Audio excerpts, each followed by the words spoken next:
All right, everyone, welcome to the first episode of Talking Shit with the Cincadas. This has been a long time coming. I think it's been like 2 years in the making when we first came up with our first iteration of the logo. And well, we did it for the Creator Series. When we had that, we had a podcast. It was kind of like an after show. Yeah, it was the after show. Everybody wanted a podcast after that, and I just didn't want to. No, he's been a podcast hater for a long time. That is a true statement. I have been a hater. There's no doubt about it. It just, I'm still not sure I'm on board. It's really going to come down to what everyone thinks or feels, because I guess I never lose sight that I'm just a photographer, right? Like, at the end of the day. So I tend not to take myself too seriously. But with that being said, we have to start with, a talking shit topic. So today's topic, the first topic ever, is going to be why photographers suck. I think that's a great first topic for this podcast and very apropos for I don't even know what that word means. Apropos. You speaking French to me? Yeah, I'm speaking French. All right, so. But what does that mean? It's appropriate. Oh, yeah. Okay. Is that like a Gen Z abbreviation? No, trust me, I'm not one of those guys who's trying to talk like the kids. Okay, the kids say. So this podcast, everybody, it's our first one, and I think what we're going to end up doing is just it's meant to be motivational, talking about things going on in the world of business for photography, and really, I want to stay focused on photography and photography-like topics. I think that's the most exciting. Yeah.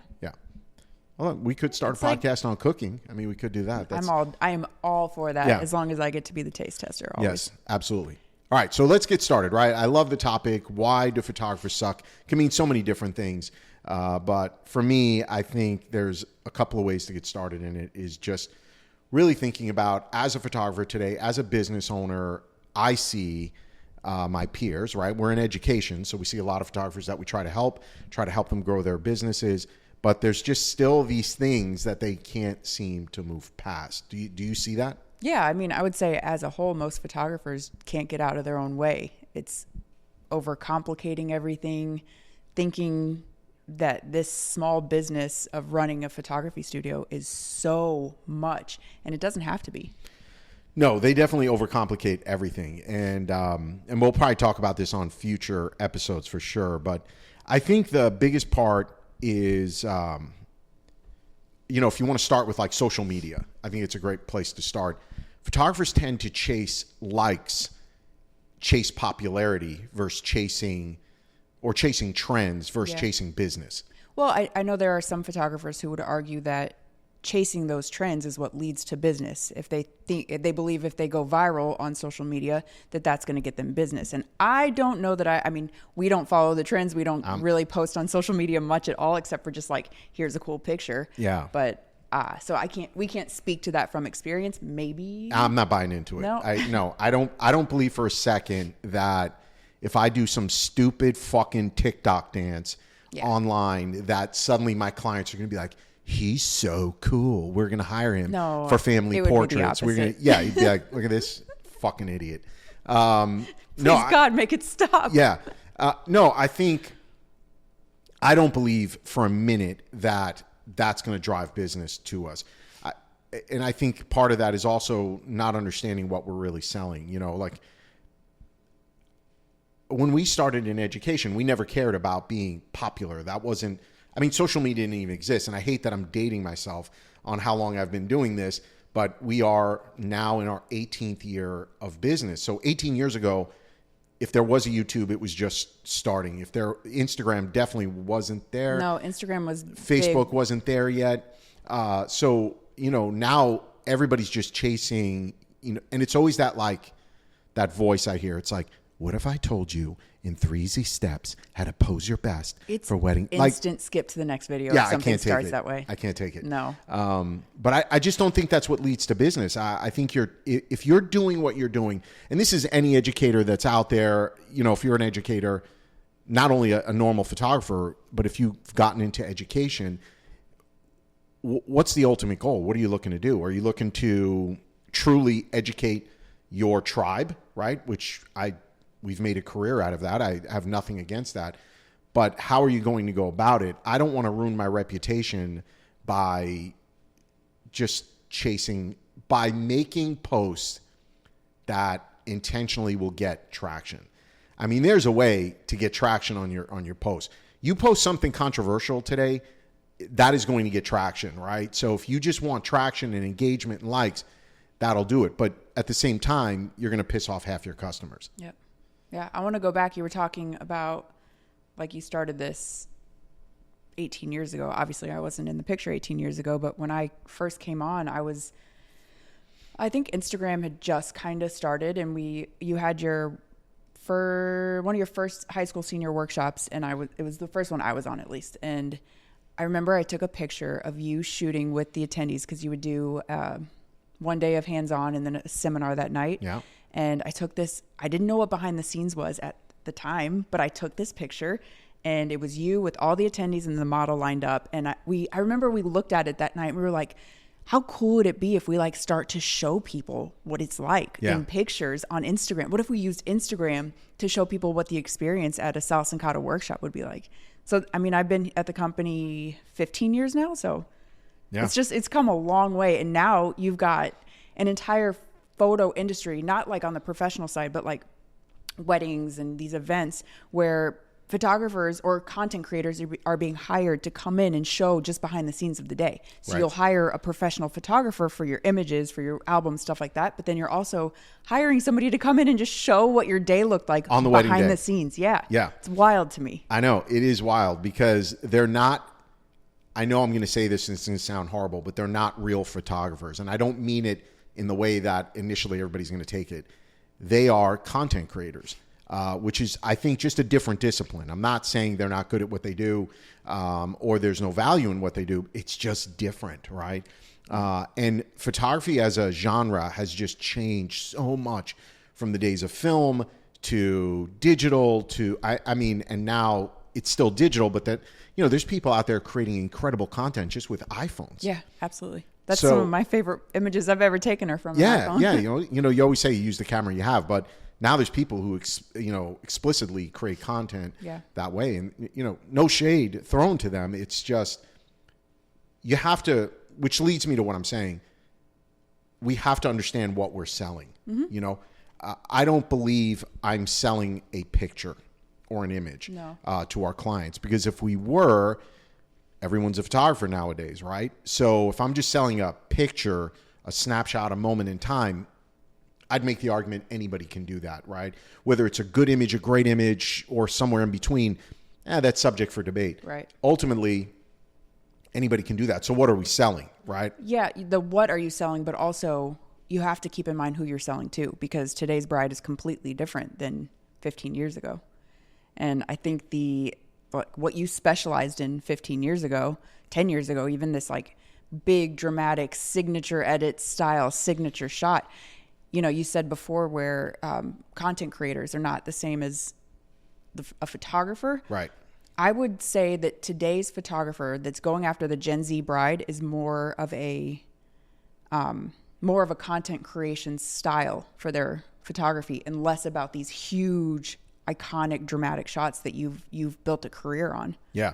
Well, I don't know that goes away. I don't know if that's what you're saying. No, I don't think it goes away. I think there's just more people that are looking for wedding coverage specifically that feels like Instagram posts. Yeah.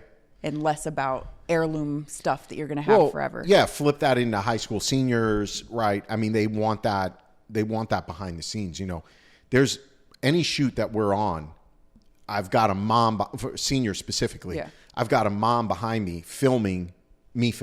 Right.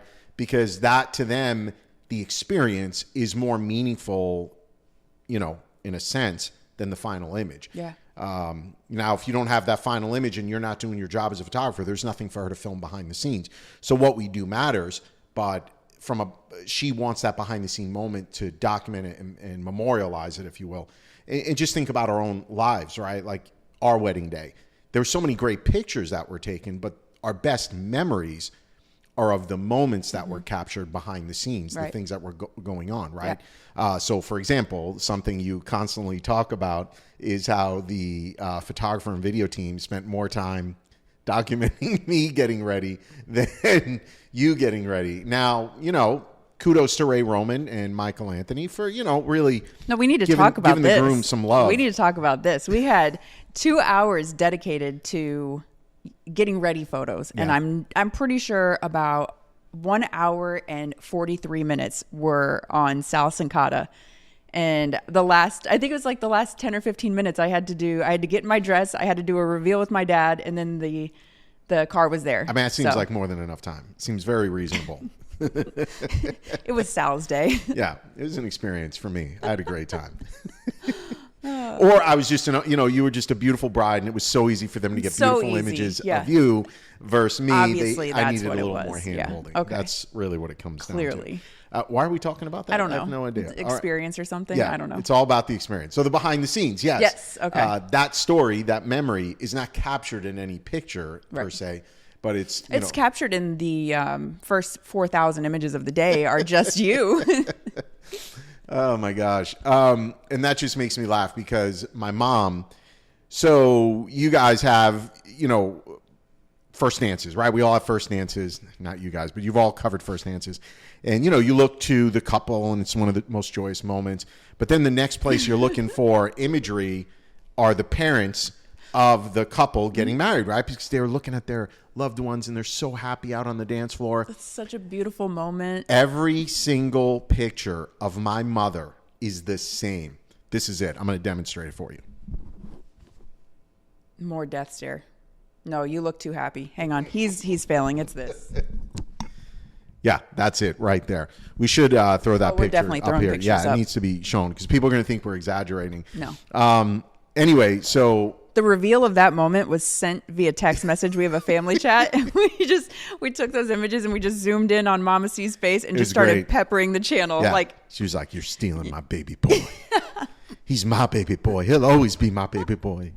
Oh my God. Anyway, but those memories, that experience, good, better, different.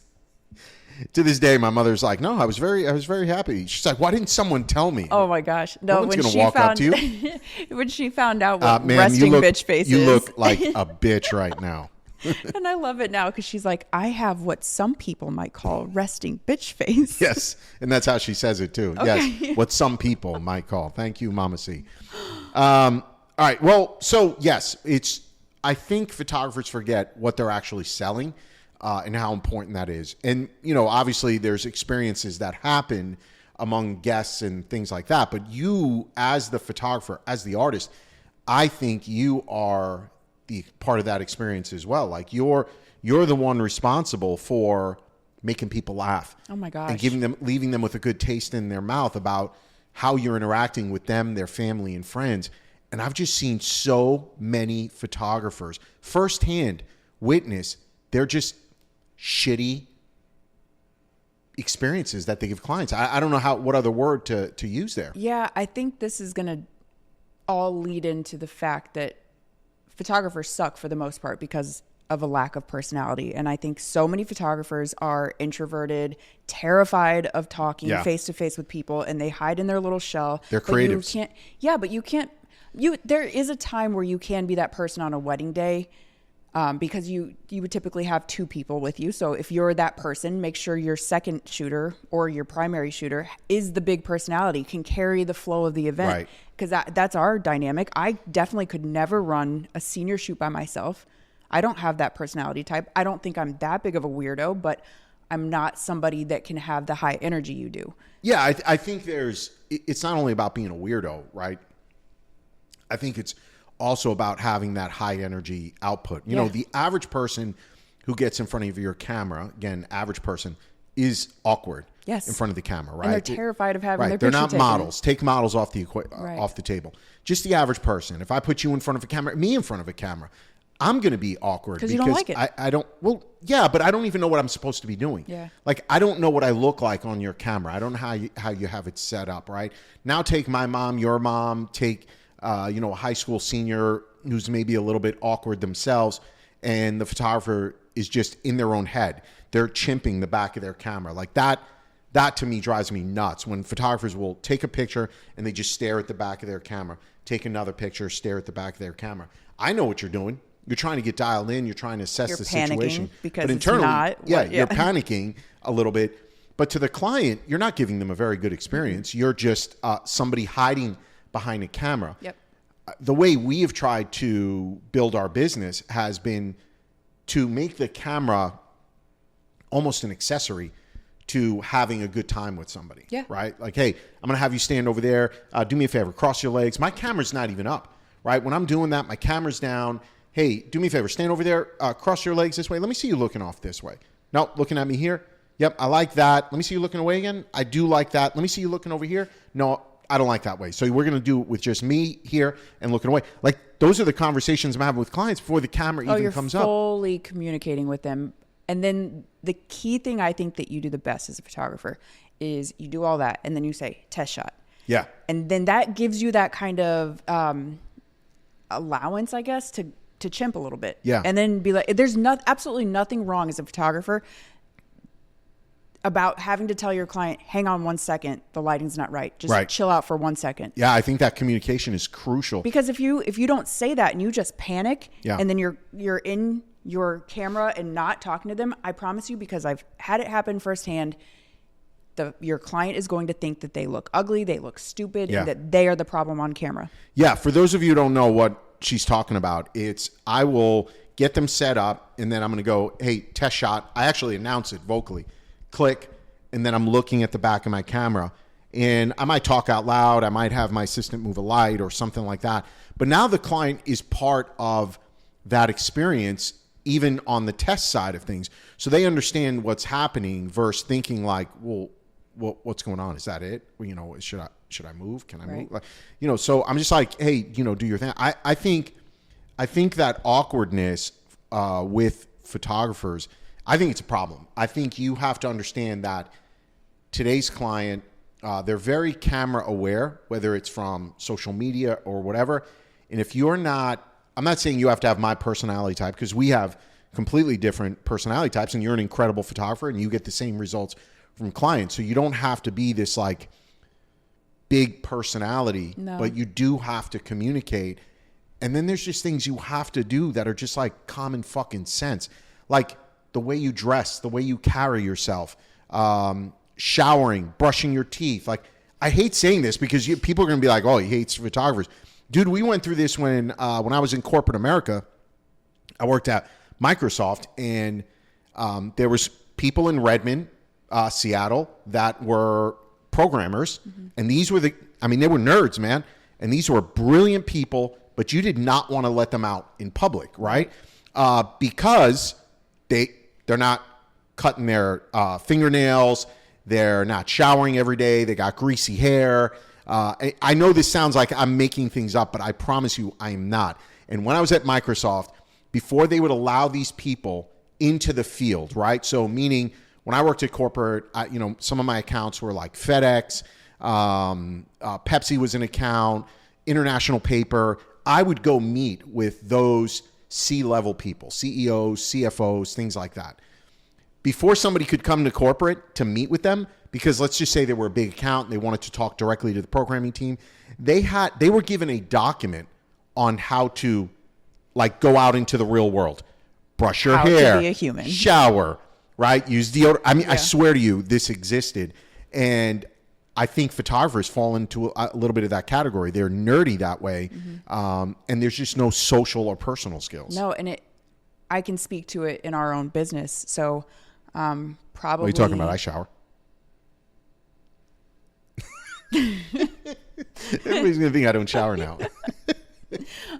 Probably 2021. So like right around, I think it was 2021, right around the time the world came back online after COVID, and we were so busy, but we had just laid off all of our staff. So we didn't have the same amount. We had more work coming in and not enough people to help us. I was so backed up with our client orders. I was so backed up with everything, and we had previews coming in constantly. And for a solid 2 weeks, I don't think I got dressed up. I think I was doing my sales sessions wearing like jeans and a hoodie, no makeup, hair in a ponytail. It was easy to be lazy. It was so easy to be lazy. And we watched our sales plummet for that 2 week window. And you had to be like, what is going on? And it took a minute for me to be like, oh my God, I'm letting myself slip. I look like I don't care. Right. So why would somebody come in and want to spend money with with me if I can't even show them that I care enough to respect myself, to look decent for them? Yeah, I think that's an important point in understanding that you have to look and dress the part as well to win business, and right? That doesn't mean, I want to clarify this, that does not mean you need to go out and deck yourself out in designer clothes. It just means caring, especially Right, for just women. care. Like women, the bare minimum, put some dry shampoo in your hair and brush through it. Like there's nothing more off-putting than showing up with greasy hair somewhere. Yeah. You just told everybody around you that you don't care. Unfortunately, that's some kind of like current trend. It's a trend. I don't know know if it's a Gen Z trend or what. There's a but like, fine line between like gel and like having a slick back hair and just greasy hair. You just look dirty. Yes. You look dirty. Some people don't know how to do it Yeah. right. So- There is a proper way to slick your hair back, and it Yeah. looks very classy. The takeaway here is take a fucking shower. Take a shower. Yeah, just put take on a shower. some for Clean women. yourself. Put on some makeup. Clean yourself up. Pull it together. There's nothing wrong But with respecting again, yourself. it goes back. Loop it back to business. I know we're being a little funny and poking at this stuff, but loop it back to real business. If I'm going to go in and try and win a high value wedding, a high dollar wedding, right? Everybody's high dollar is different, but whatever a high dollar wedding is, I want to go in. I want to win headshots at a law firm. I want to do some corporate work, maybe video production, and I'm just showing up like this disheveled slob who looks like, I got fucking Dorito stains on my shirt. Like, yeah, who doesn't? Cool Ranch or regular? Well, it's not regular. It's nacho cheese. Nacho cheese, Yeah. which is regular. I don't know. It depends on It's the the day. original. Because sometimes I'm like, I could really go for some Cool Ranch. No. But it's usually always Stick with original. Yeah. Anyway, back to the Original. point. You can't look like you're Plain wiping this pizza. shit plain. It's like pizza in New York. You order a plain slice. Right. That's a cheese. Not cheese. It is. Plain. It's a plain slice. Nothing on it. Okay. No fucking pineapples. I mean, there's something on it. There's cheese. Yeah. Okay. Anyway. Okay. So now you're trying to win these high dollar jobs and you're showing up looking like a homeless person. Right. Like it's just not going to happen. And then they can't understand why they're not successful. So this concept of like just dress for success, Yeah. dress for the person you want to be, dress for the person you're trying to win their business, dress the way your Just customers care. do. Yeah. A little bit. And ultimately just care, right? Yeah. So this is the hardest thing. We're talking about photographers' personality. Photographers will come to workshops. They'll spend all this money on gear and they perfect their skill. They're like the best photographers ever. They got a good personality with you one-on-one. But how do you coach someone to not be a freaking weirdo? Like, That's a really tough thing.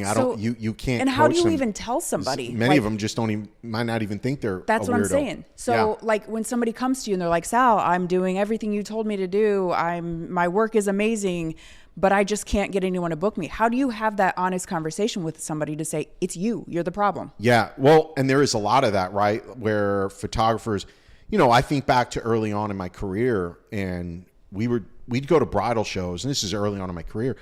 And I'll never forget my first bridal show. I booked 14 weddings within 7 days of the show. That's crazy. That is crazy. I mean, it was. And it told me I was priced too low, but that was incredible success, especially considering there were 15 plus other photographers at that show.